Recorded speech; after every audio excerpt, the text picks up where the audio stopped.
जय माता रानी दोस्तों। नवरात्रि के दूसरे दिन माँ ब्रह्मचारिणी की पूजा की जाती है। आज के इस वीडियो में हम बात करेंगे माँ ब्रह्मचारिणी का स्वरूप कैसा है एवं माता का बीज मंत्र कौन सा है एवं स्तुति मंत्र कौन सा है। इसी के साथ ही हम बात करेंगे माता को किस चीज़ का भोग लगाना चाहिए एवं माता को कौन से फूल चढ़ाने चाहिए। इसी के साथ ही हम आपको माता की कथा भी सुनाएंगे। दोस्तों, नवरात्रि के दूसरे दिन माँ ब्रह्मचारिणी की पूजा की जाती है। माता का यह रूप तपस्विनी का है। ब्रह्मचारिणी का अर्थ होता है ब्रह्म का आचरण करने वाली, अर्थात तपस्या करने वाली। इनका रूप बहुत ही उज्जवल और भव्य है। इनकी पूजा करने से संयम, त्याग और पुण्य जैसे गुणों की प्राप्ति होती है। आइए हम माँ ब्रह्मचारिणी के स्वरूप के बारे में जानते हैं। माँ ब्रह्मचारिणी अपने दाहिने हाथ में जप की माला और बाएं हाथ में कमंडल रखती है एवं माता सफ़ेद वस्त्र धारण करती है। माँ ब्रह्मचारिणी की कृपा से धैर्य की प्राप्ति होती है और व्यक्ति कठिन से कठिन परिस्थितियों में भी अपने कर्तव्य से विचलित नहीं होता है। माँ ब्रह्मचारिणी का बीज मंत्र है ह्रीं श्रीं अंबिकाये नमः एवं माँ ब्रह्मचारिणी का स्तुति मंत्र है या देवी सर्वभूतेषु माँ ब्रह्मचारिणी रूपेण संस्थिता नमस्तस्यै नमस्तस्यै नमस्तस्यै नमो नमः। माँ ब्रह्मचारिणी को चीनी और मिश्री भी काफ़ी पसंद है, इसलिए माँ को भोग में चीनी, मिश्री और पंचामृत का भोग लगाना चाहिए।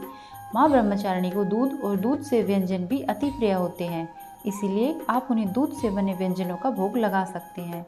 इससे माता अत्यधिक प्रसन्न होगी। माँ ब्रह्मचारिणी को वट वृक्ष के पत्ते और वट वृक्ष के पुष्पों की माला अर्पित करने से बुद्धि और ज्ञान में इजाफा होता है। माँ ब्रह्मचारिणी नव दुर्गा में दूसरी दुर्गा के नाम से जानी जाती है। इनकी उपासना से मनुष्य में तप, त्याग, वैराग्य, सदाचार, संयम की वृद्धि होती है।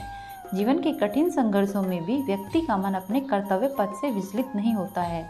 नवरात्रि के दूसरे दिन ऐसी कन्याओं का पूजन किया जाता है जिनका विवाह तय हो गया है लेकिन अभी शादी नहीं हुई है।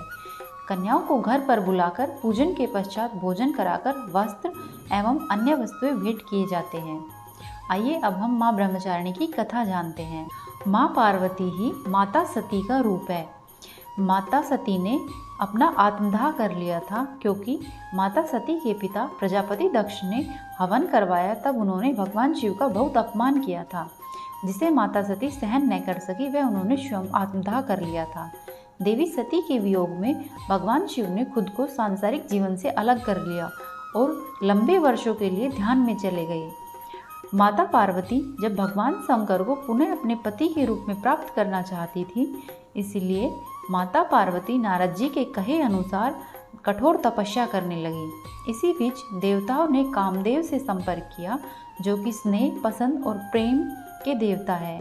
देवताओं ने कामदेव को सलाह दी कि वे देवी पार्वती के लिए भगवान शिव के मन में प्रेम की भावना उत्पन्न करें, क्योंकि तारकासुर नामक राक्षस का अंत केवल भगवान शिव के पुत्र द्वारा ही किया जा सकता है।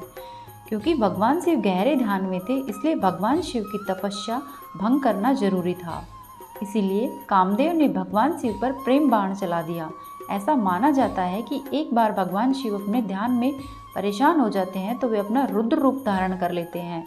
वह उनका क्रोधी उग्र रूप है। जब कामदेव का बाण भगवान शिव पर लगा तो महादेव का ध्यान भंग हो गया और क्रोधित महादेव ने अपनी तीसरी आंख से कामदेव को जलाकर भस्म कर दिया।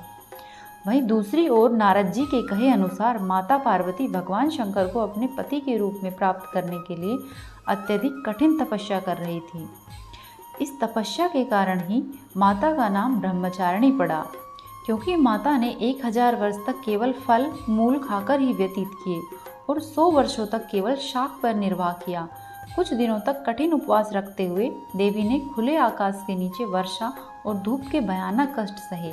इस कठिन तपस्या के पश्चात 3000 वर्षों तक केवल जमीन पर टूटकर गिरे हुए बेलपत्रों को खाकर ही माता भगवान शिव की आराधना करती रही। इसके बाद उन्होंने सूखे बेलपत्रों को भी खाना छोड़ दिया और कई हजार वर्षों तक वे निर्जल और निराहार तपस्या करती रही। पत्तों को भी खाना छोड़ देने के कारण उनका एक नाम अपर्णा भी पड़ा। कई हजार वर्षों की इस कठिन तपस्या के कारण माता का शरीर एकदम क्षीण हो गया। उनकी यह दशा देखकर उनकी माता मैना अत्यधिक दुखी हुई और उन्होंने इस कठिन तपस्या से विरक्त करने के लिए आवाज उमा दी। तब से देवी ब्रह्मचारिणी का एक नाम उमा भी पड़ गया। उनकी इस तपस्या से तीनों लोकों में हाहाकार मच गया। देवता, ऋषि, सिद्धिगण, मुनि सभी माता की कठिन तपस्या से बहुत अधिक प्रभावित हुए, क्योंकि ऐसी कठिन तपस्या इससे पहले किसी ने भी नहीं की थी। अंत में भगवान शिव ने उनके दृढ़ संकल्प को देखते हुए माता को अपनी पत्नी के रूप में सम्मानित किया और फिर से शिव और शक्ति एक साथ रहते हैं। इस प्रकार देवी माँ ने खुद को पूरी तरह से भगवान शिव की पूजा में समर्पित कर दिया था। माता से पहले किसी ने भी इतनी कठिन तपस्या नहीं की थी, इसीलिए माता की कठिन तपस्या के कारण ही उनका नाम ब्रह्मचारिणी पड़ा। धन्यवाद दोस्तों। आपने हमारा चैनल अभी तक सब्सक्राइब नहीं किया है तो हमारे चैनल को सब्सक्राइब करें, वीडियो को लाइक करें, अपने दोस्तों के साथ शेयर करें। आपको माता रानी से संबंधित और जानकारी देखनी है, इसके लिए हमारे चैनल पर प्लेलिस्ट चेक करें।